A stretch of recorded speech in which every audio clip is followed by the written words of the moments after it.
નાની વાતમાં આપણે આજે નાની એવી અંક છે, ત્રિમાસિક અંક મહામંડપ કાવ્ય સુધારસ. એની અંદર માધવપુરનો માંડવો છે, 1844માં થયેલો. એનું આપણે આજે રસપાન કરશું. આ માંડવો 48 કડીનો છે. આમાં આખો માંડવો આપેલો છે. અત્યારે આપણે માંડવો નહીં, એનો ભાવાર્થ જ લઈશું. પુસ્તકમાં 80 પાના નંબર ઉપર 80માં પાના નંબર ઉપર ભાવાર્થ છે, અને માંડવો જે આપેલો છે એ 52 પાના નંબર ઉપરથી શરૂ થાય છે. તો 10 પાના જેટલો માંડવો ચાલે છે, 48 કડીનો છે, એટલે કે નાની પુસ્તિકા છે. હવે ભાવાર્થ. આ મંડપનું વર્ણન ઘણું મોટું છે, એથી ખૂબ ટૂંકમાં આપીએ છીએ. તે મંડપ ખાસ વાંચજો. આ મંડપ સંવત 1844ના મહાસુદી ચતુરાદશીના રોજ થયો છે. આ મંડપ પોરબંદરના રાણા સુરતાનજીએ સદાજીને પૂછીને કર્યો છે. સુરતાનજીએ, પણ સદાજીને પૂછીને કર્યો છે. નિજ મંદિરમાં શ્રી જમનેશ બિરાજી રહ્યા છે. પણધારી ગોકુળદાસ રાજગરને તેડાવ્યા છે. ગરવો ગોકુળદાસ ભાણ વગેરેને તેડાવ્યા છે. રાણોજી મનોહાર વિનંતી પત્રિકા લખવા માટે કહે છે. ઘણા ઉલ્લાસથી મંડપનું પર્યાણ કરવા પૂછે છે, અને આજ્ઞા આપે એવી રીતે કરે છે. ખષ્ટીના દિવસે કંકોત્રી લખી મંડપનું પર્યાણ કર્યું છે. પત્રી ખંડોખંડમાં ચતુરાદશીનો નિર્ધાર કરીને લખી છે. પત્રીનાદ થતા સેવકના મન હરાઈ ગયા અને મંડપમાં જવાની વિરહ વેદના થવા લાગી. સંવત 1844ના મહાસુદ ચતુરાદશીના રોજ થયો છે. પત્રીનાદ સુણીને અબાલ વૃદ્ધ સર્વ રથ વેલ્યો પાલખી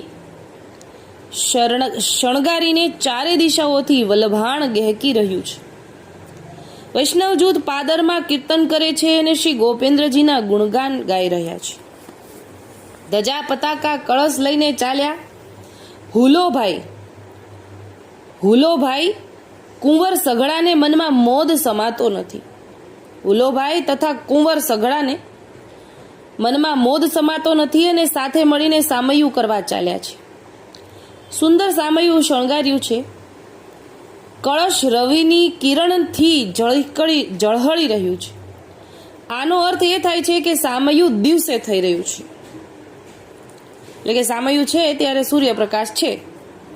વિવિધ પ્રકારના વાજિંત્રો વાગી રહ્યા છે. ત્રિભુવનમાં તેના નાદની ગર્જના થઈ રહી છે. સામૈયું 3 દિવસ કીધું છે. પછી મંડપમાં હિંચ કીર્તનનો આનંદ લીધો છે. નર નારીના જૂથ મળીને શ્રીજીને મોતીથી વધાવે છે. મંડપમાં ધજા પતાકા ફરહરે છે. મંગળ નિશાણ વાગી રહ્યા છે. ભૂતલના ભૂપ રાજાઓ આવ્યા છે. રાણો બધા રાજવીઓને નિરખી રહ્યા છે. છાયાના દરબારમાં રાજવીઓ સર્વે આવ્યા છે. એનું સન્માન કર્યું છે. શ્રીજીને પ્રેમથી નિરખી રહ્યા છે. પહેલું સામૈયું પાટણથી કલ્યાણભાઈ પાદુકાજીને પધરાવી લાવ્યા હતા એનું કર્યું, એટલે કે સામૈયા પણ 2 થયા છે. અગાઉ જોયું ને 3 દિવસ સામૈયા ચાલ્યા. એમાં સૌથી પહેલું સામૈયું કલ્યાણજીભાઈ પાટણથી પાદુકાજી પધરાવી લાવ્યા હતા ને એનું કર્યું. પછી બીજું સામૈયું બધા વૈષ્ણવ જૂથનું કર્યું. અખતિયારી મોતીચંદ જેઠાભાઈ વૈષ્ણવને ઉતારવાના સુંદર ઠેકાણા આપે છે. વૈષ્ણવમાં મુખી ગોકળદાસ રાજગર, પણધારી દામોદર, નરછી અને પ્રાગજી તે પાદુકાજીની પાસે રહ્યા છે. તેના મનમાં ઘણો હર્ષ છે.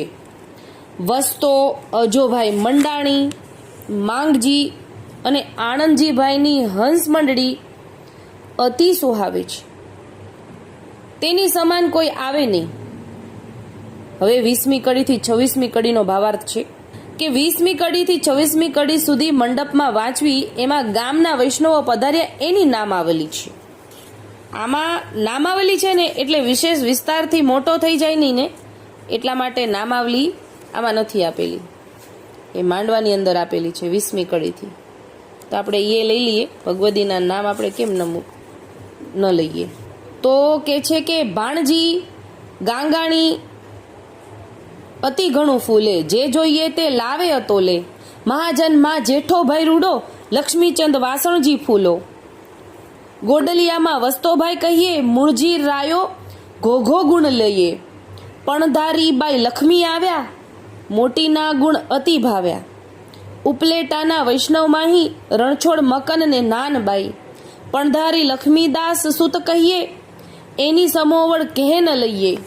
જુનેગઢ ધોરાજી સાર, કુંતલપુરમાં ના આવ્યા નરનાર, શીલ થકી પરમાનંદ આવ્યો, વૈષ્ણવને મન ઘણું ભાવ્યો. પાટણથી પાદુકાજી પધરાવ્યા, જૂથ લઈ ભાઈ કલ્યાણજી આવ્યા. વેરાવળ પાટણ શું થરાપ, ચોરવાડ માંગરોળ તે વખાણ. દેશ દેશણના વૈષ્ણવ આવ્યા, તેના મનોરથ જેવા. મધ્ય મણ્ય શ્રી ગોપાલ બિરાજે, રાસ રસિક નિધિ સહી સમાજે. આ 26મી કડી સુધી આપણે વાંચ્યું, અગાઉ કીધું એ પ્રમાણે. હવે પાછા ભાવાર્થમાં જઈએ કે ચતુરાદશીને દિવસે શ્રીજીને કેસર સ્નાન કરાવ્યા છે. રૂડી વસંત ઋતુ હોવાથી કેસર ચંદન શ્રીજીને છીરકી રહ્યા છે. અબીલ ગુલાલની છોડો ઉડી રહી છે અને નિજજન સર્વ રંગમાં ખેલતા મંડપ રંગથી છવાઈ ગયો. એટલે મંડપ રંગારંગથી છવાઈ ગયો. ભાઈ મોતીચંદ મનમાં ઘણું ફૂલી રહ્યા છે. ઠોર ઠોર કીર્તન ગાઈ રહ્યા છે. કીર્તન કતોહલ ત્રવલા થઈ રહ્યા છે. ભેટનું કોઈ પ્રમાણ નથી. એટલી બધી અઢળક ભેટ ધરાઈ રહી છે. રાણો અઢળક ભેટ ધરે છે અને તેનાથી અધિક ભેટનો તો શ્રીજીએ સ્વ ઈચ્છાથી અંગીકાર કર્યો. મહામંડપમાં શ્રીજીને સામગ્રી માનભોગ, ચૂરી, દાળ, ભાત, શાક, સંદાણું, પૂરી, 56 ભોગ શ્રીજીને રૂચિ અનુસાર આરોગાવે છે. લવિંગ, સોપારી, બિડલા સુંદર આરોગાવે છે.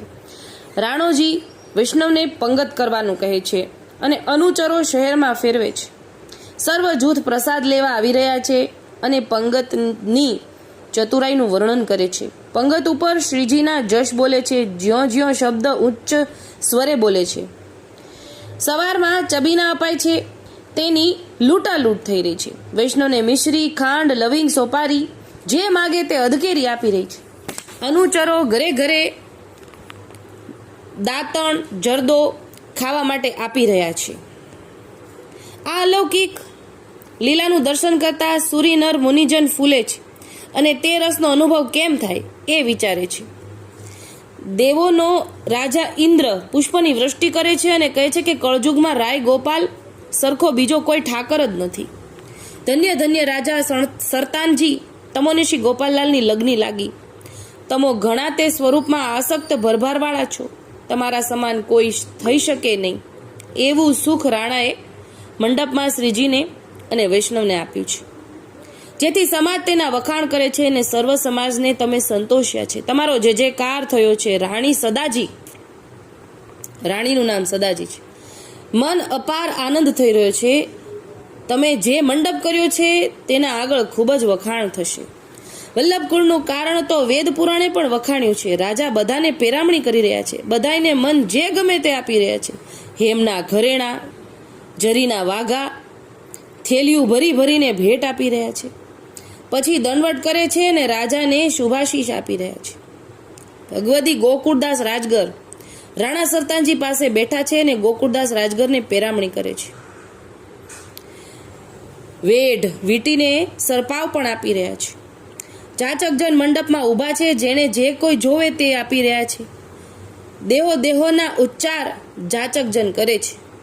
પ્રફુલ્લિત મનથી રાજા વિચાર કર્યા વિના સર્વને આપી રહ્યા છે. સમર્પણી ગોમતીબાઈ રાજગરને હેમની પેરામણી કરી છે. વેલજીની વહુ ઝવેરને ખાસાનો વાઘો પ્રેમથી આપ્યો છે. મોતીચંદ દરબારી હરખથી રાજગરને પેરામણી કરે છે. વૈષ્ણવોમાં માલા આપવાની વર્ષા થઈ રહી છે. એકબીજાની ડોકે બાંધી રહ્યા છે. કળજુગમાં ગોપાલલાલજીનું પ્રાગટ્ય અદ્ભુત થયું છે. 20,000 વૈષ્ણવ મળ્યા છે એનો વિસ્તાર લખ્યો છે. મંડપ 5 દિવસનો રહ્યો છે. એટલે કે આ માંડવામાં 20,000 વૈષ્ણવ જૂથ બિરાજતું હતું. 5 દિવસનો મેળાપ રહ્યો હતો. સર્વ જૂથ હળી મળીને ઘેર જઈ રહ્યું છે. જે આ મંડપ ઉપર ન આવ્યું હતું તે મનમાં પસ્તાઈ રહ્યો છે કે કેવો અલૌકિક મહામંડપ થયો.